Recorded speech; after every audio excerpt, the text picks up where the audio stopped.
அனைவருக்கும் வணக்கம். UGTRB mathematics exam ரிலேட்டடாக நிறைய வீடியோஸ் நம்ம சேனலில் கொடுத்துட்டே வரோம். தொடர்ந்து அது எங்கே இருக்குன்னு தேடி எடுத்து எங்களால் படிக்க முடியலன்றவங்களுக்கு யூனிட் வைஸ் தனித்தனியாக பிளேலிஸ்ட் போட்டு அதை ஆட் பண்ணி தனித்தனியாகவே வச்சுருக்கோம். நீங்கள் எதுவும் தேட வேண்டாம். நீங்கள் பார்க்கும்போது தனித்தனி நோட் போட்டு அதுக்கு உண்டான நோட்டில் எழுதிட்டு வந்தாலே போதும். வேணுன்றவங்க 7358591547 இந்த நம்பருக்கு கான்டாக்ட் பண்ணுங்கள். ஓகே, சரிங்க. இப்போது டெஸ்ட் பேட்ச்சு ப்ளஸ் அந்த ஸ்டடி மெட்டீரியல் இது ரெண்டுமே வந்து அவைலபிளாக இருக்குது. ஒரு 6000 கொஷின் வாங்கி நல்லா ப்ராக்டிஸ் பண்ணிட்டீங்கன்னா போதும். அதுவே வந்து உங்களை வந்து சேஃப் ஜோன் கூட்டு போயிடும். அந்த 6000 கொஷின்ஸ் வந்து எம்சிக்யூ புக்லேட் 3 புத்தகமாக வந்து இறங்கும். ஏன்னா ஒரே ஸ்பைரலாக பண்ண முடியலன்றதுனால. இப்போ நீங்கள் அதை வாங்கிட்டீங்கன்னா டெஸ்ட் பேட்சில் உங்களை ஆட் பண்ணிடுவோம். டெஸ்ட் பேட்ச் ஃப்ரீயாக தரும் அந்த எம்சிக்யூஸ் 6000 கொஷின்ஸ் வாங்குறவங்களுக்கு. ஓகே, அது வேணுன்றவங்க 7358591547 இந்த நம்பருக்கு கான்டாக்ட் பண்ணுங்கள். சார் நாங்கள் 6000 எம்சிக்யூஸ் படிச்சிட்டோம், ஃபுல் செட் மெட்டீரியல் வேணும், 85 புக்லெட் சொன்னீங்களே அது வேணும்னாலும் சரி இந்த நம்பருக்கு கான்டாக்ட் பண்ணுங்கள். 7358591547 இந்த நம்பருக்கு கான்டாக்ட் பண்ணுங்கள். ஓகே, ஃபுல் செட் மெட்டீரியல் கடைசியாக எல்லாமே படிச்சிட்டேன்னும் போது நீங்கள் அதுக்கு போயிடணும். ஏன்னா டைம் ஸ்பேஸை பொறுத்து இது முடிக்க அது போகிறீங்க, இது முடிக்க அது போகிறீங்க. ஓகே, நீங்கள் என்ன தான் படித்த பெரிய ஜாம்பவனாக இருந்தாலும் ஒரு இம்பார்ட்டன்ட் கொஸ்டினாக சால்வ் பண்ண வீடியோஸ்லாம் போட்டிருப்பேன் இல்லையா, அந்த கொஸ்டின்ஸ் ஒரு 9 புக்லெட் வச்சுருக்கேன். ஒரு 5 யூனிட்ஸ் கவர் ஆகிற 9 புக்லெட் அது. இப்போ இது சால்வ் பண்ணிகிட்டு இருக்கு, இதுவும் சேர்த்து 10 கூட அனுப்பிடுறேன். 10 புக்லெட்டும் உங்களுக்கு வெறும் 1500 ருபீஸ்க்கு அந்த 10 புக்லெட்டில் என்ன தான் இருக்குதுன்னு ஒரு வாட்டி பார்த்துருங்க. ஏன்னா அது ஒரு ப்ராப்ளமும் உங்களை செதுக்கும். வேறு லெவலில் டீப் எக்ஸ்ப்ளனேஷன் கொடுத்துருப்பேன். அதை 10 வாட்டி இல்லை 100 வாட்டி போட்டு போட்டு போட்டு ப்ராக்டிஸில் அப்பா அப்படியே கொஷின் கேட்டவொடனே ஆன்சர் சொல்லுவோம்ப்பா அப்படின்ற அளவுக்கு இருக்கணும். அந்த கொஷின்ஸ் எதையுமே விட்டுறாதீங்க. ஒரு 9 booklet 5 units complex, 4 year, mechanics, differential ஈக்குவேஷனுக்கு மட்டுமே 5 புக்லெட் வரும். இது ஃப்ரீயாக கொடுக்குற கணக்குங்க. அது வந்து 1500 ருபீஸ்க்கு, அது ஜெராக்ஸ் காஸ்ட் இருக்கு இல்லையா, அதை நம்ம பார்க்கணும். ஸோ அதனால் அந்த 9 புக்லெட்ஸ் மட்டும் கொஞ்சம் அனுப்புங்க. இது இப்போ கொஞ்சம் போட்டுட்ருக்கேன் இல்லையா, இதுவும் சேர்த்து 10 புக்லெட்ஸ் இந்த நம்பருக்கு நீங்கள் கான்டாக்ட் பண்ணுங்கள். இந்த 10வது புக்லெட் ஆட் பண்ணால் கொஞ்சம் ருபீஸ் ஆட் ஆகும். 1500க்கு கூட கொஞ்சம் வரும். இது மட்டும் எவ்வளோன்ட்டு நாங்கள் பிறகு சொல்வோம். நீங்கள் கான்டாக்ட் பண்ணுங்கள், நாங்கள் எவ்வளோன்றது சொல்கிறோம். ஓகே, இந்த நம்பருக்கு கான்டாக்ட் பண்ணுங்கள். இது வந்து என்னென்னா முக்கியமான ப்ராப்ளமாக வீடியோ போட்டுட்டு வந்துருக்கோம்ல, அது மட்டும் சொல்கிறேன். என்ன தான் இருந்தாலும் நீங்கள் 6000 கொஷின் படிக்கணும், என்ன தான் இருந்தாலும் நீங்கள் ஃபுல் செட் மெட்டீரியல் படிக்கணும். இதெல்லாம் படிச்சுட்டே இருக்கும்போது இந்த முக்கியமானதையும் பார்க்கணுன்னு தோணணும். அதுக்காக சொல்கிறேன். சரிங்களா?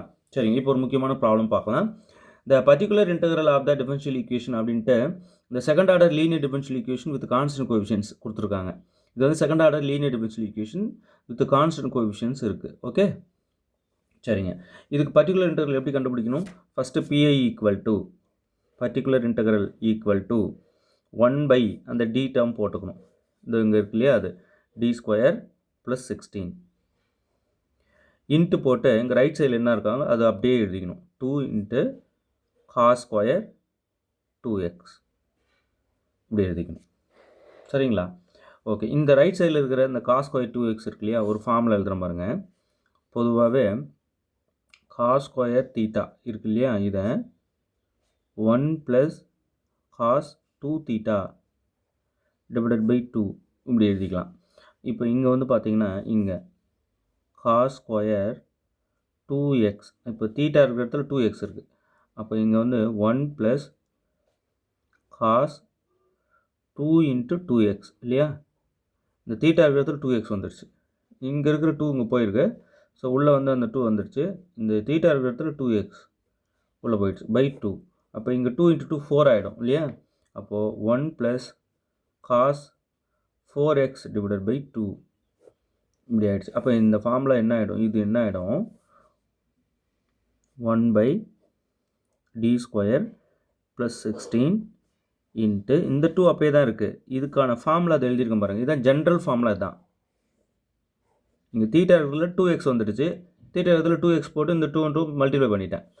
அப்போ இங்கே என்ன ஆகுதுன்னா 1 + காஸ் 4x பை 2 இப்படி ஆகிடுச்சு. இங்கே போட்டாச்சு இதோட வேல்யூ, இதை போட்டிருக்கேன் பாருங்கள். சரிங்க. இப்போ இந்த 2 கட் பண்ணிடலாம்.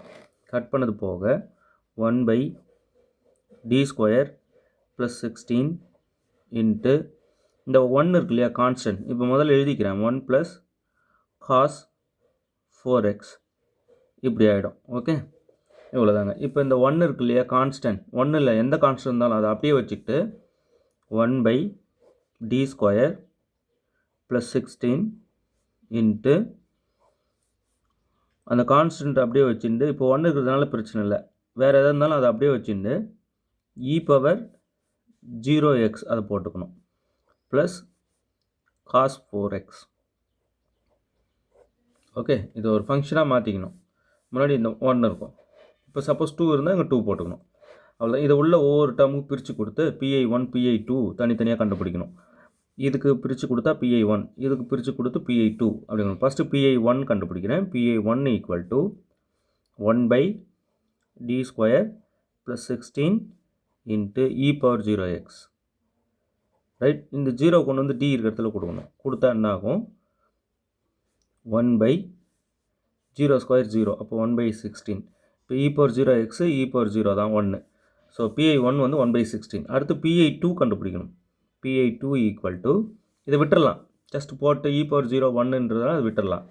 இப்போ PI2 வந்து பார்த்திங்கன்னா இது உள்ளே கொடுத்து போடுறது. அப்போது 1/d² + 16 × cos 4x. உங்களுக்கு எந்த மாதிரி டவுட்டுனாலும் 7358591547 இந்த நம்பர் கான்டாக்ட் பண்ணுங்கள். இப்போ என்னென்னா டவுட்ஸ் கேட்குறீங்க, இப்படி ஒரு டவுட்டும் கேட்குறாங்களே அப்படின்னு சில இதெல்லாம் அப்படியே கேட்கும்போது பல்ல கடிச்சுப்பேன். என்னடா இது கூட தெரியாமல் இருக்காங்களே, சொல்ல மாட்டேன் அவங்கக்கிட்ட. அப்படியே அளவு கடந்த ஒரு ப்ரெஷர் ஏறும்னு சொல்லலாம். அப்போல்லாம் என்ன எனக்கு கோபம் வரும்னா, இப்படியும் இருக்குது இல்லையா நிலமை அப்படின்னு அப்படி எனக்குள்ளே அப்படியே கோபத்தை கண்ட்ரோல் பண்ணிப்பேன். கேட்குறாங்க, ஆனால் இந்த நாட் ஒன்லி ஒரு சிங்கிள் பர்சனுங்க, நிறைய கால்ஸ் கேட்க கேட்க கேட்க எனக்கு ஆதங்கம். அப்போ வர கோபத்தெல்லாம் நான் என்ன பண்ணுவேன்னா, வீடியோவில் தான் நம்ம அந்த பொறுமையை காட்டணும். நம்ம வந்து எவ்வளோக்கு எவ்வளோ வந்து டென்ஷன் எகுறுதோ அந்த அளவுக்கு வந்து பொறுமையை நிதானத்தையும் வீடியோவில் கொடுத்து நம்ம நிறைய பேருக்கு ஹெல்ப் பண்ணணும் அப்படின்ற உணர்வு அப்படியே பீறிட்டுடும். அதை இனி ஒரு காலங்களில் தான் இன்னும் காட்ட போகிறேன். இப்போது எவ்வளோக்கு எவ்வளோ வந்து டவுட்ஸ் கேட்குறீங்களோ அந்த அளவுக்கு என்னை வந்து இன்னும் செதுக்குங்க. நீங்கள் டவுட்ஸ் கேளுங்க, ரைட்? அப்போ தான் எனக்கு நிலை தெரிய வருது. எனக்கு எல்லாமே தெரியும், நீங்கள் கேட்குற கேள்விக்கெல்லாம் பதில் சொல்ல போகிறேன்னு சொல்ல, எந்த அளவுக்கு பேசிக்காக தெரியாமல் இருக்கீங்களோ அங்கே நான் கூப்பிட்டு போகிறேன். அது சொல்ல போகிறேன், நிதானமாக அடிப்பேன் பாருங்கள் வீடியோவில், சரிங்களா? ஓகே. நான் வந்து யூஜி முடித்த கையோடு என்ன பண்ணிட்டேன், இந்த ராமானுஜன் இன்ஸ்டியூட் என்ட்ரன்ஸ் எக்ஸாம் அடிச்சுட்டு உள்ளே போனோடனே என்ன பண்ணிட்டாங்க, அந்த பெரிய பெரிய ஜாம்பவான்கள், அவங்களாம் ரிட்டையர்டு இப்போது, பெரிய பெரிய ஜாம்பவான்கள்லாம் அவங்க கூட இருந்தேன்.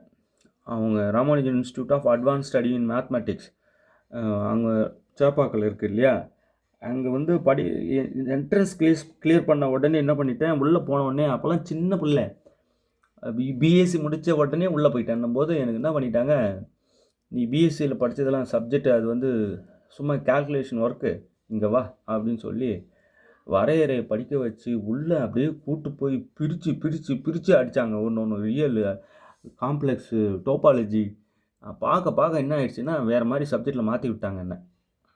அப்போ தான் உணர்ந்தேன் நான் பாடத்தை. யார் கையில் இருந்தான்னா, இப்போ இருக்கிற ஸ்டாஃபுங்க இருக்காங்களா அவங்க கையில் இல்லை. இப்போ இருக்கிறவங்க யாருன்னே தெரில எனக்கு அங்கே இன்ஸ்டியூட் உள்ள. பட் அப்போ இருந்தவங்கலாம் ரிட்டையர்டு. நான் போகும்போது எனக்கு பாடம் நடத்திட்டு அப்படியே ரிட்டையர் ஆகிறாங்க. அந்த மாதிரி ஆளுங்கிட்ட இருந்தேன். அப்போ எப்படி பண்ணியிருப்பாங்க என்ன, அந்த மாதிரி 60 இயர்ஸ் ஓல்டு, ஆனால் ஒரு மினிமம் 20 இயர்ஸ் 30 இயர்ஸ் சர்வீஸில் இருந்தவங்க அவங்களாம். ஸோ அடின்னு அடித்து அப்படியே வேறு மாதிரி மாற்றி விட்டாங்க. அவங்கக்கிட்ட இருந்துட்டு சப்ஜெக்ட் உள்வாங்கின்னு இருக்கும்போது, சப்ஜெக்ட் நாலேஜ் இல்லாதவங்கள்ட்ட இருந்து கால் வரும்போது அப்படியே ரெண்டுத்தையும் கம்பேர் பண்ணி பார்க்கும்போது அப்படியே நொந்து போகிறேன். சரி, பொறுமை இருக்கணும், நம்ம வீடியோவில் கொடுப்போம், நிறைய பேருக்கு ரீச் ஆகும். ஏன்னா நம்ம கொடுக்குறது ஃப்ரீயாக கொடுக்குறோம், கண்டிப்பாக ரீச் ஆகுன்ற ஒரு நம்பிக்கை இருக்குது. பார்க்கலாம், சரிங்க. இப்போ எக்ஸ்பொனென்ஷியல் ஃபங்க்ஷனாக நீங்கள் என்ன பண்ணீங்க, இந்த கான்ஸ்டன்ட்டுக்கு எக்ஸ்பொனென்ஷியல் ஃபங்க்ஷன் வரா மாதிரி வர வச்சு அங்கே இருக்கிற எக்ஸோட கோஎஃபிஷியன்ட் 0 கொடுத்து ஈஸியாக PI1 சொல்லிட்டீங்க. இப்போ வாங்க மாட்டினீங்க. PI2ல் ட்ரிக்னோமெட்ரிக் ஃபங்க்ஷன் வந்துருச்சு. இங்கே 2 இருந்தால் நீங்கள் ஈஸியாக கொடுப்பீங்க. இப்போ 4 வந்துருச்சு. என்ன எந்த நம்பர் வேணால் வரட்டுங்க, ட்ரிக்னோமெட்ரிக் ஃபங்க்ஷன் சைனோ காசோ வந்தால், இங்கே நம்பர் வந்தால் என்ன பண்ணணும் அப்படின்னா, ஒன்றும் இல்லைங்க. இங்கே பாருங்கள், ஒரு ரூல் இருக்குது, அந்த ரூல் மைண்டில் வச்சுக்கோங்க. எப்பயுமே எதுக்குமே பயப்படாதீங்க. இங்கே பாருங்கள், 1/d² + a² sin ax equal to, அதே போல் 1/d² + a² cos ax. இந்த மாதிரி வடிவங்கள் 2 வடிவங்கள் இருக்குது. இப்போ -x/2a cos ax இப்படி வந்தால் x/2a sin ax. இந்த 2 ரூல் மைண்டில் வச்சுக்கோங்க. ஓகே, இது ரெண்டுத்தையும் எழுதி வச்சுக்கோங்க நல்லா பக்காவா. இது சவுத்தில் எழுதி ஒட்டி வச்சுக்கோங்க. தினமும் பார்த்துட்டே இருங்க. எக்கச்சக்கமான ஃபார்முலா இருங்க. இப்போ இது ரெண்டில் எதுங்க இங்கே மேட்ச் ஆகுது? இது மேட்ச் ஆகுது பாருங்கள். இப்போ இங்கே a²ன்றது 16 4² எழுதிக்கலாமா? அந்த 4 இங்கே உள்ளே வந்துருச்சா? அப்போது இதுக்கு வந்து கரெக்டாக இதை 4² எழுதிக்கோங்க. அப்போது இதோட விடை பாருங்கள். இதோட விடை இதுதான் இல்லை, x/2a. a வந்து 4, இந்த உள்ள இருக்குல்ல இதுதான் a. அப்போது x/2a 2 × 4 sin ax. a வந்து 4x. அவ்வளோதாங்க ஆன்சர். இந்த 2 ரூல், இதுக்கு இது ஆன்சர், இதுக்கு இது ஆன்சர். இதுவும் வரும், இதுவும் வரும். சரிங்களா? ஓகே. அப்போ pi2 கிடச்சிருச்சா? இதை மல்டிப்ளை பண்ணிடுங்க. 4 2 8. அப்போது pi2 வேறு ஒன்றும் இல்லை, pi2 = x/8 sin 4x. அவ்வளோதான். இப்போ மொத்தமாக எழுதிடலாமா? உங்களுக்கு வந்து என்னென்னா pi வேணும்னா அந்த pi1 pi2 எல்லாத்தையும் ஆட் பண்ணி சொல்லணும். pi = pi1 + pi2 ரெண்டுத்தையும் ஆட் பண்ணணும். சரிங்களா? pi1 என்ன? 1/16. pi2 என்ன? x/8 sin 4x. இதையும் ஆட் பண்ணிக்கோங்க. அவ்வளோதான். இதுதான் pi, பர்டிகுலர் இன்டெக்ரல். ஸோ இங்கே வந்து பார்த்தீங்கன்னா ஆப்ஷன் சி, ரைட்?